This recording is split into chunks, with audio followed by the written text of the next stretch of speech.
یہ کاوش جو ہے یہ اس ضمن میں ایک قدم ہے کہ ان سے یہ بلے کا نشان لے لیا جائے، اس لیے کہ 20 دن میں جس طرح آپ نے کہا اس قسم کے انتخابات شاید یہ نہ کرا سکے، الیکشن سکیڈول جو ابھی جاری ہو گیا ہے دسمبر تک، اس کے اندر ان کی نامینیشنز نہ ہو سکے لوگوں کی، وغیرہ وغیرہ۔ دوسرا اسی کے ساتھ جڑا ہوا ہے کہ اگر الیکشن نہیں ہونے تو پھر یہ جو ہے نا الیکشن کی ان کی انٹرا پارٹی مان بھی لیں گے جس قسم کا بھی ہوا، اور ان کو بلے کا نشان دے دیں گے۔ پتہ ہے ان کو کہ آگے جا کے الیکشن نہیں ہونے، یہ ای سی پی کی طرف سے میں بات کر رہا ہوں۔ تو یہ بھی سر ذرا غور کریں کہ یہ ٹو پرونگڈ اسٹریٹجی ان کی ہے۔ جی سر۔ دیکھیے یہ تو اگر سپوز وہ یہ یوں کرتے ہیں کہ پی ٹی آئی سے بلے کا نشان چھین لیتے ہیں، اگر وہ ایسی حرکت کرتے ہیں تو دیٹ مینس کہ جو بھی الیکشن وہ کرائیں وہ عوام کو قبول نہیں ہوں گے، کیونکہ ان کے اپنے سرویز یہ بتاتے ہیں جو انہوں نے پولز کیے ہیں، چاہے وہ نون لیگ نے کیے ہوں، آرمی والے کر رہے ہوں، کوئی اور کر رہے ہوں، سب یہ کہتے ہیں کہ پی ٹی آئی اور عمران خان جو ہے وہ اس کی مقبولیت میں کوئی فرق نہیں پڑا۔ جتنے بھی یہ ہتھ کنڈے استعمال کر رہے ہیں ان کو کسی نہ کسی طریقے سے مائنس کر کے پولیٹیکل سسٹم سے وہ نہیں کر پا رہے۔ تو اگر پی ٹی آئی کے بغیر اور عمران خان کے بغیر اور ان کے بلے کے نشان کے بغیر یہ کوئی انتخابات کراتے ہیں، یا بالفرض وہ بلے کا نشان کسی اور کے حوالے کر دیتے ہیں، مثلا یہ جو انہوں نے اپنے جو کنگز پارٹیز بنائی ہوئے ہیں چھچوروں کی، یہ جو لوٹوں کی کہ ادھر ادھر پکڑ کے ادھر سے پکڑ کر ادھر سے پکڑ کر ان میں پی شامل کر دیا۔ ٹک کو دے دیں، پی ٹی آئی کو ایک وہ دوسری ایگزیکٹلی ایگزیکٹلی نظریاتی بھی ہے۔ جی جی جی۔ بالکل، اگر اس قسم کی پارٹیز کو دے بھی دیں ٹھیک ہے، وہ کچھ لوگوں کو ورغلا سکیں گے لیکن میجورٹی کو نہیں ورغلا سکتے، کیونکہ میجورٹی کو تو معلوم ہے کہ انہوں نے کس کو ووٹ دینا ہے۔ اچھا، تو اس لحاظ سے وہ جو الیکشن ہوگا وہ بالکل بے معنی ہوگا، اسے کچھ حاصل نہیں ہوگا۔ اس الیکشن کے بعد جو حکومت قائم ہوگی یا جو آج ہے یا 9 اپریل 2022 کے بعد جو حکومت رہی ہے اور جنہوں نے ملک کا ستیہ ناش کر دیا ہے، تو کوئی فرق نہیں پڑے گا۔ پھر یہ ڈھونگ رچانے کی کیا ضرورت ہے الیکشن کرانے کی؟ ایک تو یہ بات۔ دوسری یہ کہ اگر وہ الیکشن نہیں کروانا چاہتے تو اس کے بھی نتائج بہت خطرناک نکلیں گے، کیونکہ الیکشن نہ کرانے سے ان کے لیے خود اور بھی مسائل کھڑے ہو جاتے ہیں۔ مثلاً آئی ایم ایف نے بھی کہا ہے کہ جی آپ کو الیکشن کرانے اگر ہم آپ کو پیسہ دیں گے، کچھ اور بھی، یعنی ایک جو جس کو انٹرنیشنل کمیونٹی کہتے ہیں، حالانکہ ان کو کوئی اس سے دلچسپی نہیں ہے کہ پاکستان میں کوئی جینوئن قسم کی حکومت قائم ہو، لیکن وہ چاہتے ہیں کہ ایک جو ہے نا ایک ریچول ان کو پورا کرنا ہے کہ ہاں بس الیکشن ہو گئے ہیں، یہ تو ان کا اندرونی معاملہ ہے کہ جو کچھ ہوتا ہے الیکشن میں دھاندلی ہوئی ہے، جو بھی کچھ ہوا وہ تو ان کا اپنا اندرونی معاملہ ہے، وہ خود ہی اس کو نمٹائیں۔ لیکن انہوں نے الیکشن کر لیے ہیں، اب ہمارے سامنے الیکٹڈ گورنمنٹ آ گئی ہے تو ہم ان کے ساتھ ڈیل کر سکتے ہیں۔ تو یہ بھی ایک پریشر ان کے اوپر ہے، لیکن اب دیکھنا یہ ہے کہ وہ ان کی جو پہلی والی جو اسٹریٹجی ہے کہ کسی طریقے سے بلے کا نشان کسی اور کو دے دیں، Peoples Party P T I کو جو ہے انتخابات تک وہ ان کے اپنے جو لوازمات ہیں وہ پورے نہ کر پائیں، اس لیے ان کو خارج کر دیں، یا وہ الیکشن ہی بالکل نہ کرائیں۔ دونوں حالات میں ان کے لیے ایک ڈیڈ اینڈ ہے، وہ اسے نکل نہیں سکتے اور وہ ان حالات کو بدل نہیں سکتے۔ سر یہ بہت آپ نے زبردست بات کی، بیکاز باقی اور بھی جو تجزیہ کار ہیں، خاص طور پہ جن کی بڑی نظر ہے آپ کی طرح، شاہین صاحبائی اور زاہد حسین نے بڑا زبردست آرٹیکل لکھا الیکشن اور سلیکشن، وہ یہ کہہ رہا ہے کہ یہ پولیٹیکل انجینئرنگ جس کا آپ ابھی ذکر کر رہے تھے، اس سے کوئی مثبت نتائج نہیں نکلیں گے، یہ پاکستان کو تباہی کی طرف لے کے جائے گا۔ اور دوسری بات کی کہ الیکشن کے اپنے ڈائنامکس ہوتے ہیں جو کہ قابو نہیں کر سکتے۔ سر ایک چھوٹی سی بات میں آپ کی خدمت میں پیش کرنا چاہتا ہوں کہ 16 ممبر ایکسپورٹ ایڈوائزری کاؤنسل بنائی گئی ہے، جس کے اندر 16 کے 16 ٹیکسٹائل انڈسٹری سے ہیں اچھے لوگ، بڑے بڑے جائنٹس ہیں، انٹرلوپ کا ذوالقرنین ہے، مصدق ذوالقرنین، اور آرٹسٹک ملنر، اور یو ایس ایکسپورٹ جو ہے والی ہماری۔ لیکن اس سے سوچ کا فقدان پتہ چلتا ہے یہ عاصم منیر اور اس کے ٹٹوؤں کا، بیکاز انہوں نے ہی بنوائی ہے، یہ کاکڑ کے تو باپ کو بھی نہیں پتا ہوگا۔ یہ سمجھ رہی ہیں کہ ٹیکسٹائل ہی کی ایکسپورٹ بڑھا کرنا پاکستان کی ایکسپورٹ بڑھے گی. ان کو کمبختوں کو، ذلیل کمینے گھٹیا انسانوں کو یہ نہیں پتا کہ پاکستان کی ایکسپورٹ جو ہے وہ کمپلیکس چیزوں سے بڑھے گی. مطلب this actually shows the extent of the intellectual famine. ان کے دماغی جو فیمن ہے نا، کہ اتنا ان کو پتہ ہی نہیں ہے. 16 ٹیکسٹائل کے تھا، وہ مرات اپنے لے لیں گے، وہ سبسڈیز اپنے لے لیں گے، وہ ٹیکس بریکس اپنے لے لیں گے، وہ اپنی مشینری کے پوائنٹ کے لیے انہوں نے اپنا دھندا چلانا ہے اور منافع کرنا ہے. سر بالکل، یہ جو آپ نے فرمایا نا کہ ان لوگوں، یہ تو بالکل ہی جو ہے نا عقل کے کورے ہیں.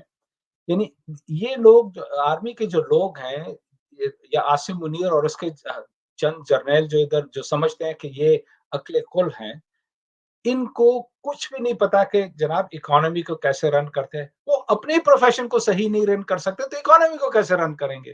اور جیسے آپ نے فرمایا کہ اگر وہ سمجھتے ہیں کہ صرف ٹیکسٹائل ہی جو ہیں جو پاکستان کو لے کے جائیں گے، ارے بھائی پاکستان کے ایکسپورٹس اور ایریاز میں، پاکستان کا مثلا آئی ٹی میں بہت بڑا پوٹینشیل ہے.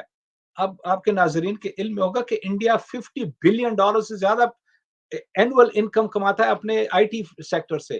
پاکستان 5 بلین بھی مشکل سے کما رہا تھا جب عمران خان کی حکومت تھی. اب تو وہ بھی بٹھا بیٹھ گیا ہے ان لوگوں کا.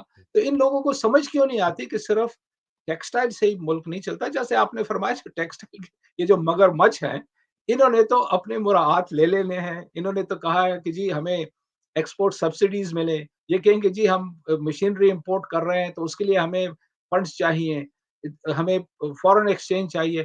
اس طریقے سے وہ ملک کا پیسہ چوز کر، فورن ایکسچینج چوز کر، تو وہ اپنی دکان چمکائیں گے.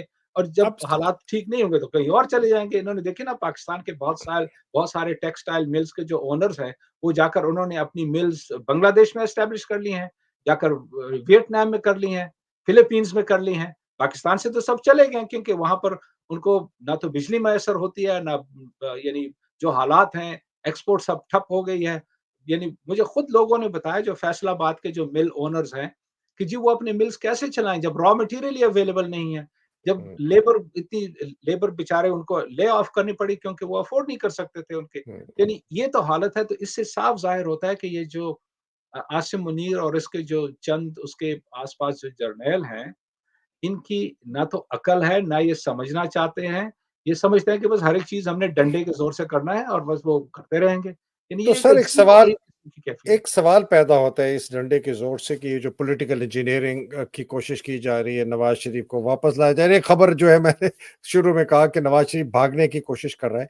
یہ واقعی عاصم منیر اور اس کے ساتھ جو 2-3 جرنیل ہیں جن کو بھی وہ کنسلٹ کرتا ہوگا، ان کو واقعی سمجھ نہیں آ رہی کہ جو ساری دنیا کے سامنے عیاں ہیں کہ پاکستان ایک ٹرین ریک کی طرف جا رہا ہے. ایک بالکل بے قابو ٹرین ہے، آگے ایک کھائی ہے، اس کی طرف انجن ڈرائیور عاصم ہے لے کے جا رہا ہے. سب کو نظر آ رہا ہے اور اس کو نہیں نظر آ رہا ہے، یا اس کو نظر آ رہا ہے اور وہ کہہ رہا ہے یار کسی طریقے سے میں نہ اس کو قابو کر لوں گا. What is your take on عاصم's thinking؟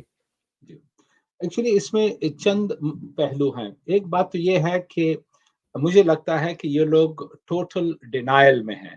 Denial in the sense کہ وہ کہتے ہیں کہ نہیں جی ہم یہ جو ہے ہم کھائی میں نہیں جا رہے ہیں، ٹرین ریک نہیں ہونے والا. یہ ویسے لوگ جو ہے نا افواہیں پھیلا رہے ہیں، یہ ہمارے مخالف ہیں، مخالفین ہیں وغیرہ، اس لیے اس قسم کی باتیں کر رہے ہیں. ایک تو یہ سوچ مجھے لگتا ہے کہ وہاں پر رائج ہے. اور دوسرا یہ ہے کہ انفارچونیٹلی ان لوگوں میں یہ وہ ہے مائنڈ سیٹ پھیلا ہوا ہے کہ جی ٹھیک ہے پہلے حالات ہمیں وہ ریزلٹس نہیں ملے لیکن اس مرتبہ ہم مختلف ریزلٹس حاصل کر لیں گے. یعنی اس کے متعلق آئنسٹائن نے کہا تھا کہ اگر آپ کوئی ایکسپیریمنٹ کریں اور اس کا صحیح رزلٹ آپ کو متوقع ہے وہ نہ نکلے، اگر آپ دوبارہ وہی ایکسپیریمنٹ کریں گے تو کوئی مختلف ریزلٹ نہیں نکلے گا، ریزلٹ وہی نکلے گا. انہی انگریڈینٹ سے اگر اسی Exactly. طریقے سے یہ جو ہے اتنی بڑی حماقت ہے، پتہ نہیں کہ ان لوگوں کی عقل کو کیا ہو گیا ہے کہ وہ سمجھتے ہیں کہ جی اب دیکھیے نا اگر آپ نے مثلا ایک سالن بنانا ہے تو آپ نے اس میں انگریڈینٹس جو ہیں وہ والے نہیں ڈالے جو اس سالن کے لیے چاہیے ہوتے ہیں، تو آپ نے حلوے والے جو ہے نا انگریڈینٹس ڈال لیے ہیں تو ٹھیک ہے، وہ سالن جو ہے حلوے کی نمک شکل میں تو نکل آئے گا لیکن سالن تو ہوں، نہیں بنے گا۔ تو اگر ہوں، آپ دوبارہ وہی انگریڈینٹس ڈال کر کہیں کہ جی کچھ اور نکلے گا، ہو سکتا ہے اس مرتبہ ہو جائے، لیکن یہ سراسر حماقت ہے۔ لیکن یہ ہوں، کمبخت جو ہے یہ سوچتے بھی نہیں ہے اتنا کہ بھئی ہوں، یہی لوگ جنہوں نے پہلے اتنی تباہی مچا رکھی تھی اور یہی ایکسپیریمنٹس جو ہے نا 60-70 سال سے یہ پاکستان میں کر رہے ہیں اور سمجھتے ہیں کہ جی اگر ہم اس مرتبہ کریں گے ہو سکتا ہے کوئی مختلف رزلٹ نکل آئے، ہوں، بالکل نہیں نکلے گا۔ اور یہ ہوں۔ سمجھنا بھی نہیں چاہتے ہیں کمبخت، یہی ان کی بڑی بدقسمتی ہے کہ سر یہ ان میں آپ نہ کے آئنسٹائن کی کوٹ ہے insanity is doing the same thing over and over again and expecting different results. اس نے تو انسینٹی تک پہنچا دیا ہے اس کو۔ بالکل یہ تو جو ہے نا انسین لوگ ہیں، پاگل لوگ ہیں اور وہ انفارچونیٹلی ملک کو تباہ کر رہے ہیں۔ یہ تو یہ جو لوگ ہیں ان کے اپنے تو مطلب ہے کہ ٹھیک ہے یہ اپنے مفادات کو تو وہ پروٹیکٹ کر رہے ہیں لیکن جو نقصان ملک کو پہنچا رہے ہیں، جو عوام پر مظالم ڈھا رہے ہیں، جو عوام کے ساتھ زیادتیاں ہو رہی ہیں، عام لوگوں کو بھوکا مارا جا رہا ہے، ان کو ہوں، اس بات کا احساس ہی نہیں ہے۔ ہوں۔ اچھا تو so you think they are in denial, یہ سمجھتے ہیں کہ ہم قابو کر لیں گے؟ پچھلے والے جو بیوقوف تھے جرنیل 4 جو آئے تھے جنہوں نے ملک پہ مارشل لاء لگایا، میں ان سے زیادہ بہتر ہوں، زیادہ ہوشیار ہوں، مجھے زیادہ پتہ ہے، میری چلاکیاں بڑی زبردست ہیں، میں نے مارشل لاء نہیں لگایا لیکن پیچھے سے بیٹھ کے میں نے ISI کو استعمال کر کے جو 30,000 لوگوں کو قید کیے، ماؤں بہنوں بیٹیوں کو میں نے جو اتحاد کیا، اس سے میں قابو کر لوں گا، پیسہ آ جائے گا، معیشت ٹھیک ہو جائے گی، لوگ چپ کر جائیں گے، لوگوں کو صرف روزی سے۔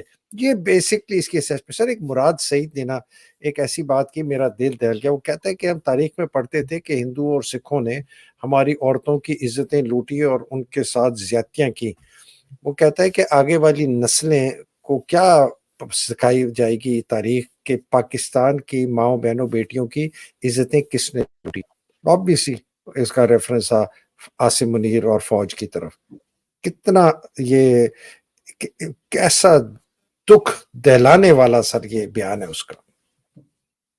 بالکل اس میں کوئی شک نہیں، اگر ایک ملک کے اپنے ہی لوگ اس قسم کی بربریت کرنا شروع کر دیں اپنے لوگوں کے ساتھ تو یہ صاف ظاہر کرتا ہے کہ ان کے اخلاقیات کس حد تک گر چکے ہیں۔ ان میں کوئی اخلاقی اقدار تو ہے نہیں، یہ سب لوگ جو ہیں گندے لوگ ہیں، گندے کیڑے مکوڑے ہیں، ان کی ذہنیت ہی انفارچونیٹلی اسی قسم کی گندی ہے۔ یعنی دیکھیں نا، پہلے تو آپ کہیں کہ اگر سپوز آپ کے دشمن جو ہیں، بیرونی دشمن چاہے وہ ہندو ہوں، سکھ ہوں یا جو بھی کوئی ہو، اگر وہ آپ کے ساتھ اس قسم کے مظالم کریں تو حالانکہ وہ جسٹیفائڈ تو نہیں ہے، لیکن آپ یہ تو سمجھ سکتے ہیں نا کہ وہ آپ کے دشمن ہیں۔ آپ اپنے دشمن سے کیا خیر کی توقع کرتے ہیں؟ یہاں تو اپنے ہی ملک کے لوگ اپنے آپ کو مسلمان بھی کہتے ہیں، یہ تو اپنے آپ کو حافظ قرآن بھی کہتا ہے۔ میں تو کہتا ہوں کہ یہ اللہ تعالیٰ کے سامنے کیا جواب دے گا؟ کس منہ سے جائے گا اللہ کے سامنے کہ جی تمہاری حرکتیں کرتوتیں جو ہیں، تم نے جو لوگوں کے ساتھ مظالم کیے ہیں، جو گھٹیا حرکتیں کی ہیں، ماں بہنوں کی عزتیں لوٹی ہیں، جس قسم کی چادر اور چاردیواری کو پامال کیا ہے، تم کیا منہ دکھاؤ گے اللہ تعالیٰ کو؟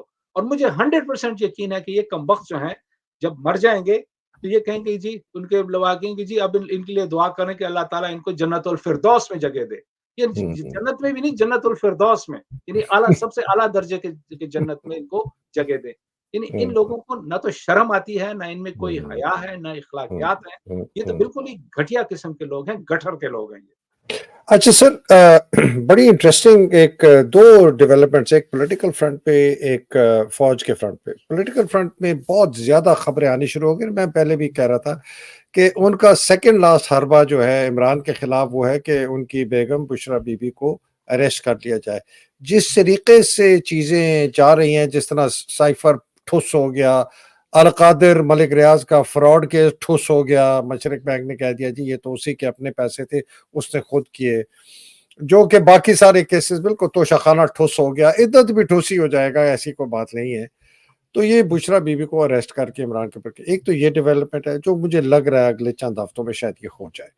دوسرا، آرمی کے اندر بڑی میجر ایک 4 پروموشنز ہوئی ہیں، اور انٹرسٹنگلی گجرانوالہ کا کور کمانڈر جو ہے نیا اپوائنٹ ہو گیا، اس کا یہ نام ہے امداد، یہ ISI سے بائی دا وے آیا ہے، اور انٹرسٹنگ چیز یہ ہے کہ عامر جو کور کمانڈر گجرانوالہ ہے، اس کا مطلب ہے کہ وہ یا تو اس کو کسی اور جگہ پہ رکھا ہے جو کہ امپاسبل لگتا ہے کہ شاید وہ ریٹائر ہو رہا ہے. پھر انہوں نے ڈی جی ایم او جو ہوتا تھا اویس دستگیر، اس کو پروموٹ کر کے سی جی ایس لگایا ہے. ڈی جی ایم او سمجھا جاتا ہے پاکستان میں سب سے بہترین آپ کا سمارٹسٹ جنرل، تو اس کو سی جی ایس لگا دیا ہے. شاکر اللہ خٹک، یہ جو بڑی باتیں آ رہی تھی کہ جی کوئی پٹھان جرنیل نہیں ہے، تو شاکر اللہ خٹک جو ہے 13 لانسرز کا ہے، یہ چیئرمین ہیوی انڈسٹریز ٹیکسلا تھا ایز میجر جنرل، اسی کو اپ گریڈ کر کے اس کو کور وور نہیں دی، کوئی عہدہ نہیں دیا. یہ کھوٹے لائن ٹائپ پوسٹ ہوتی ہے sir, by the way heavy industries Taxila کے وہاں بیٹھو بس پیسے کماؤ، اس کو وہاں لیفٹیننٹ جنرل بنا دیا ہے.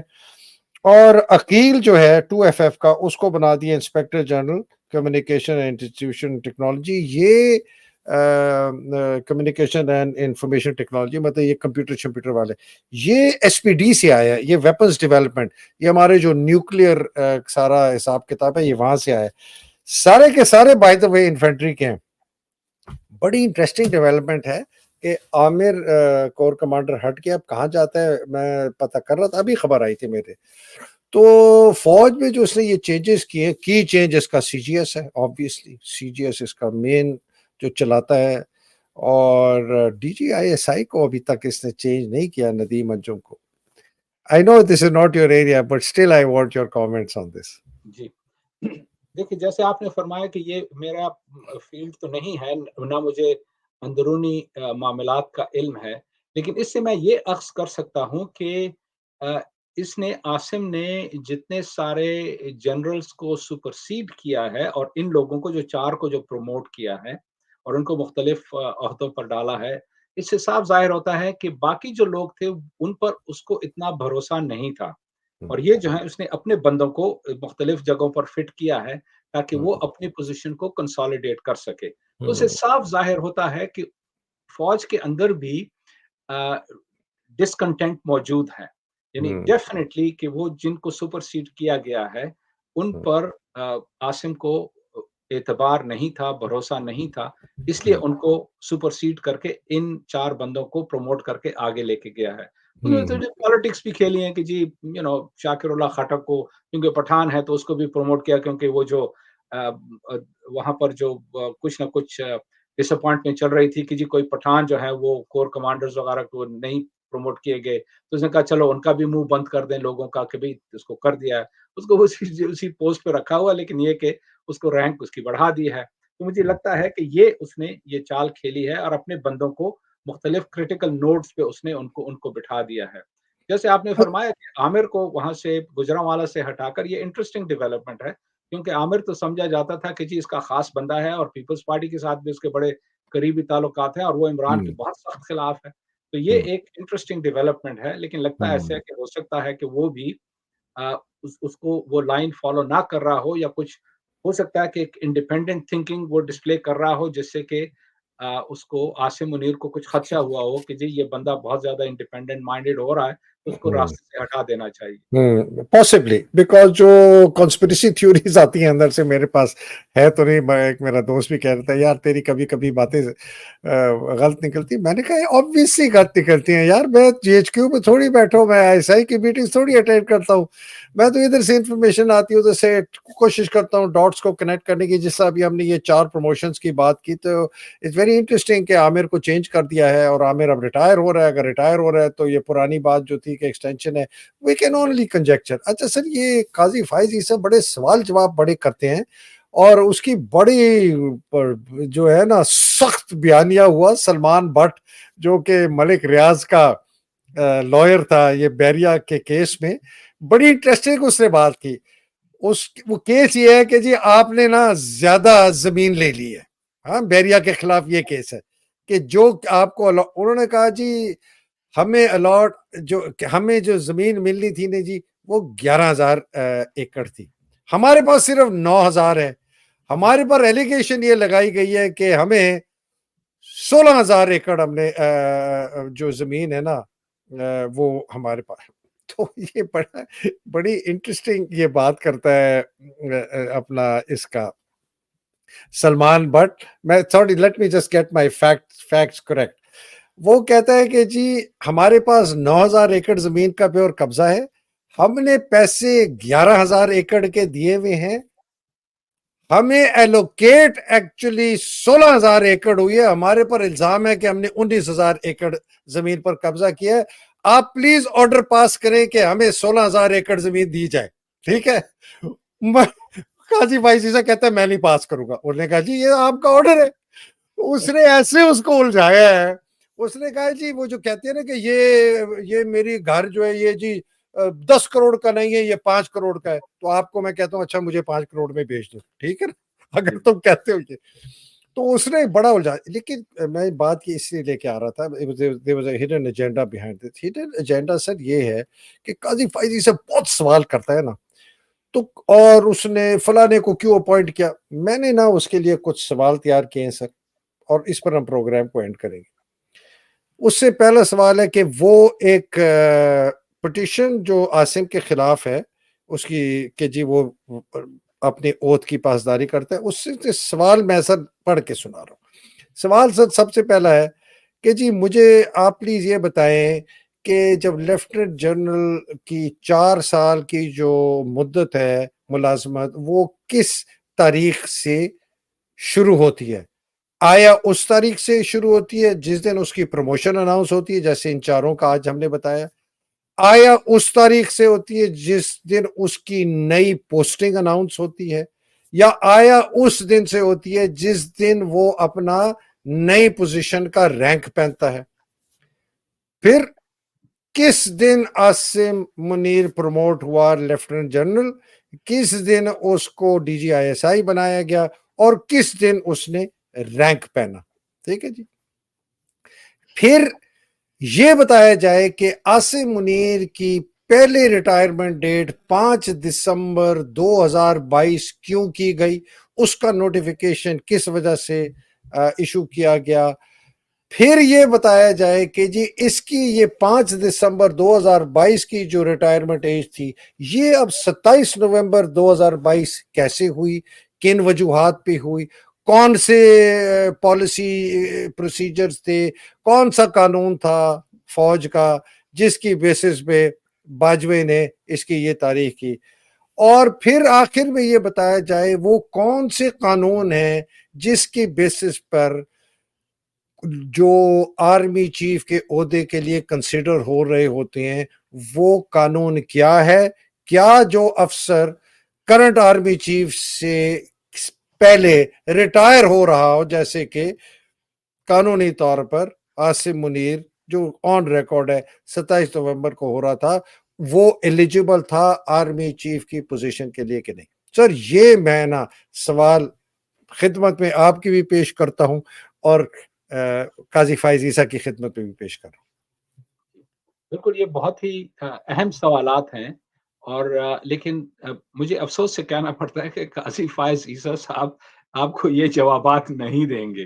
انہوں نے اپنی چمڑی اتروانی ہے اگر ان کے جوابات دینا شروع کر دے, تو ان سے میرا خیال ہے کہ آپ ان سوالات بالکل جائز سوالات ہیں لیکن ان کے آپ توقع نہ رکھیں.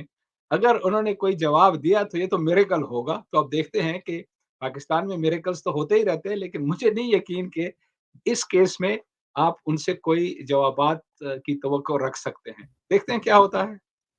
ٹھیک ہے سر. سر بہت شکریہ. اللہ سبحانہ تعالیٰ آپ کو اپنے حفظ و امان میں رکھے, پاکستان کو اپنے حفظ و امان میں رکھے, پاکستان کی حقیقی آزادی کی جنگ لڑنے والوں کو اپنے حفظ و امان میں رکھے, جو بیچارے قید میں ہیں, مصیبتوں میں ہیں, جن کے ساتھ ٹارچر کیا, جس کے ساتھ دہشت گردی کی گئی, اللہ سبحانہ تعالیٰ ان کی مشکلیں آسان کرے. ہماری خواتین بشمول بچے اور عمران خان, ان سب کی مشکلیں آسان کرے, اور جو بیچارے شہید ہو گئے ہیں اس جہاد میں, اللہ سبحانہ تعالیٰ ان کے درجات بلند کرے. پاکستان زندہ باد, پاکستان پائندہ باد. الہی آمین. السلام علیکم. خدا حافظ. بہت شکریہ سر.